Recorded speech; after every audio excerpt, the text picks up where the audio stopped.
సరదాగా ఒక సైన్స్ యాక్టివిటీని చేద్దాం. ఒక నైఫ్తో పేపర్ను కట్ చేసే ప్రయత్నం చేస్తున్నాను. చూడండి, పేపర్ ఈజీగా కట్ అయిపోయింది. అంటే ఈ నైఫ్ అనేది షార్ప్గా ఉందన్న విషయాన్ని మీకు తెలియజేశాను. ఇప్పుడు ఇదే పేపర్ను ఒక పొటాటో పై నుంచి పేపర్ కట్ చేయడానికి ప్రయత్నం చేస్తున్నాం. ఏం జరుగుతుందో గమనించండి. కొంత ఫోర్స్ అప్లై చేసి పేపర్ను కట్ చేసే ప్రయత్నం చేసినప్పుడు పొటాటో కట్ అయింది, కానీ పేపర్ మాత్రం కట్ కాలేదు.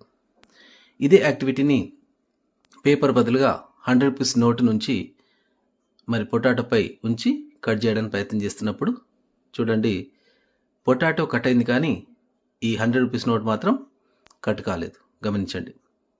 మరి దీని వెనుకున్న సైన్స్ కాన్సెప్ట్ ఏంటి?